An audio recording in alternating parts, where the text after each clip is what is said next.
Okay, so we have finally left the long E sound, and we're going to the short E.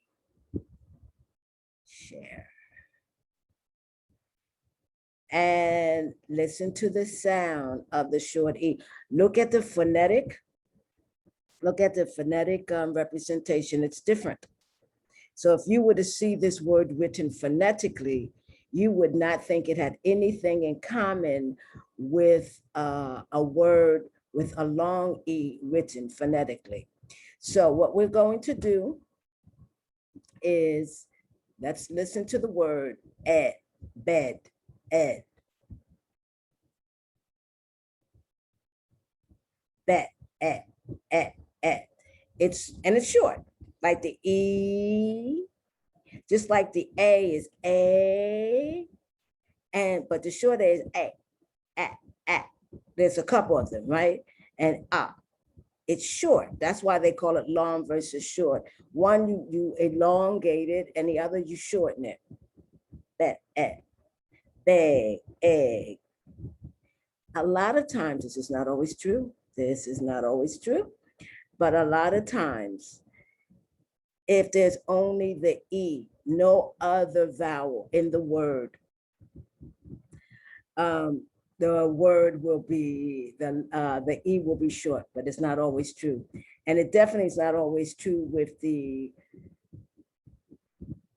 most common, the most basic, the most dramatic words in the English language. It's definitely not always true then.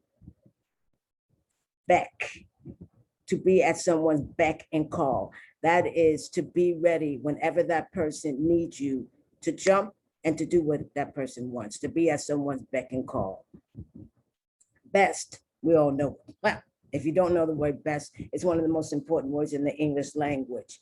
And it's usually the best, right? He is the best student. He is the best, or she is the best dancer. It usually is followed by the best. Best, which is a word, not word, it's a name. That's why it's capitalized.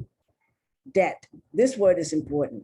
This word is always, did I say always? But always misspelled. And I'm talking about native speakers. I think non-native speakers spell it better than native speakers spell it, because they're taught how to spell it and they remember because it's not their language. Because the B is silent. And the problem with a silent letter is you don't hear it, right? That's why it's silent, it's mute. But the problem with that is you think a lot of native speakers who don't put that much time and interest in their own language think, well, I don't hear it, so therefore I don't spell it. And if you don't know the word, or if you're not that familiar with the word, you don't bother about finding out how it's spelled. There are a lot of words in English where you have silent letters, and that's why you have to see the word to know how to spell it. And in English, a lot of times you have to do two things. You have to know what, you have to hear the word to hear how it's pronounced, and you have to see the word to know how it's spelled. Just because it's pronounced one way, that pronunciation may have nothing to do, nothing. Isn't that weird? Nothing to do with its spelling. That's why English is deceptively easy, because there's so many things that appear to be much easier than, let's say, a Latin-based language. But with Spanish, if you hear a word, if you see a word, you can pronounce it. Not always, but many times, I would say maybe 80–85% of the time, maybe even more. And if you hear a word in Spanish, you probably, with the exceptions of maybe G's, in Mexican Spanish, the V and the B, the H, maybe that's about it. that can throw you off. That can throw, those letters can throw you off. But otherwise than that, no. If you, oh, how could I forget the U? Because the U has several pronunciations in Spanish, depending on whether it comes before a noun or after, I mean, before a soft vowel, after, you know, that. But otherwise than that. So the word is debt. You do not pronounce the B, but you do include the B when you are spelling the word. Other word, the word is spelled incorrectly. And frankly, I probably reading your paper would not recognize the word, because although I know I don't say depth, I say debt. I'm expecting DEBT when I read your work. Depth. Deb. Debbie. Deck. Deck the halls of, well, halls of holly. La la la la la la la la la. It's an old word. And well, there's the deck on the boat, the place where you walk. Oh, the singing. Yes, please excuse my singing. That was a Christmas song. Derek. Dread. If you dread something, right? And my hair, I have dreadlocks. Sometimes I see it spelled D-R-E-A-D, the dreadlocks. Other times it's D-R-E-D. I don't know which one is correct. I think they both are. Ed. Edward. Edition. Editor. Oh, let's go. Let's do the words. Hold on. Editorial. These are cognates, but be careful because editorial and editor mean slightly different things, let's say in Spanish than it does in English. Etiquette. Etch. If you etch your name in sand, that means you etch your name on a sculpture, that means you write your name. Echo, echo, echo, echo, echo, echo, echo, echo. You go into a cave and you go, hello, hello, hello, hello, hello. You go, hello, and you can hear, hello, hello, hello. Example. That X, be careful with that X in English. It has several pronunciations. And it's in your throat, example, example.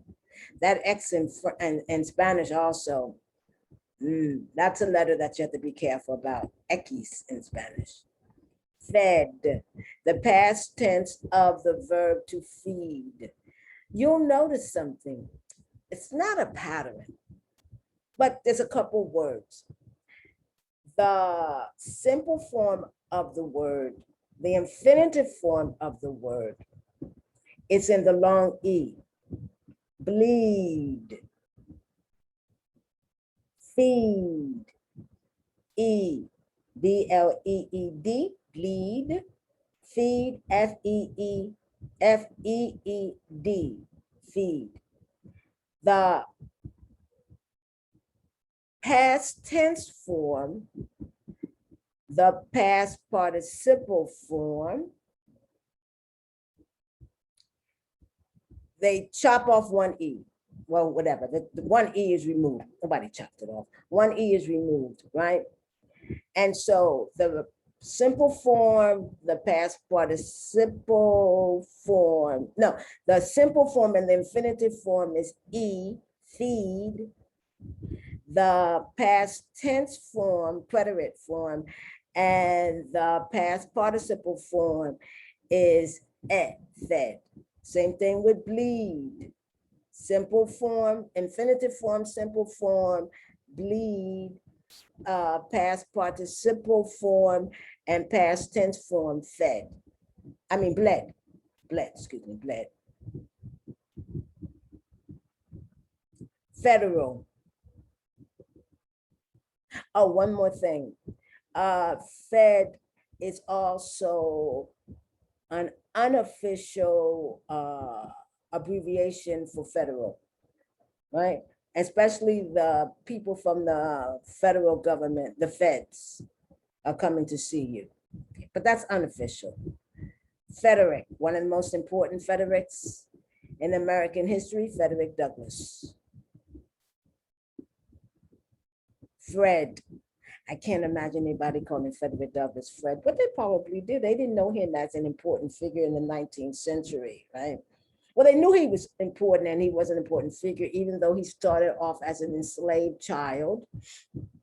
His father was the enslaver, you know, but eventually the wife of the enslaver taught him how to read and write, and he took that and he became one of the most important figures in American history after he was able to escape. Led, which is the past tense of the verb lead. Now, once again, long E sound for present tense, simple form, infinitive form. But look how you spell it. It's not EE, it's EA. So lead, to lead a group, LEAD. Yesterday, I led a group, LED. Ledger, leg, to have a leg up. That means to have an advantage on the person with whom you're competing. You have an advantage, you have more information, or you know people, you have an advantage. You have a leg up. Legend, Megan, Meg, the abbreviated name for Megan. Meds, that is medicine, an unofficial abbreviation of the word for medicine. Did you take your meds? Did you take your pills? Did you take your medicine? Okay. Medicine. Right, medicina. Once again, a lot of these are cognates from Latin-based languages. English has a lot of cognates. A cognate is a word that appears in other languages, like medicine, medicina, right? Federal, federal, estado, state, natural, natural. But there are several different types of cognates. There's a true cognate, medicina, medicine, same thing. Consistent down the line. So when you see it in English, the same thing in Spanish. The meaning, that is. Spelling is a little bit different, but you recognize it. Then there's the complete false cognate, words that don't mean the same thing. Actual, for example, ATACTUAL, they don't mean the same thing. These are false cognates, okay? Because actual means the real president of the United States. If he's the actual president of the United States, he's the real president of the United States. But in Spanish, actual means he is the president of the United States now, at the moment. At the moment. So one means now and the other one means real. Then you have something called artificial cognates. Artificial cognates are words that have nothing to do with each other. For example, actual and actual come from Latin. So Latin took one meaning of Spanish took one meaning of the word and took it down one road. And now it means now, right? Whereas English took another meaning of the of the word and took it down another road, but they're connected. You can see where they're connected, and it means the real president, not a false president, not a pretender. When you have artificial cognates, these are two words that just happen to be spelled the same way. Just happen to be spelled the same way. A good example of that would be pan and pan. Pan is bread in Spanish, which has nothing to do with a pot, a saucer, a pan. Nothing to do with it. But they're spelled exactly the same. And because Spanish does not pronounce its vowels like English, it really doesn't sound the same. But if you spell it, it would look exactly the same. But they're artificial. These are just two words that happen to look alike. That's it. Ned,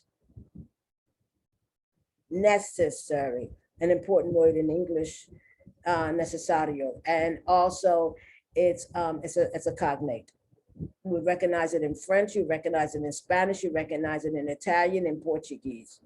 And since Romanian is a Latin-based language, I guess in Romanian, neglect,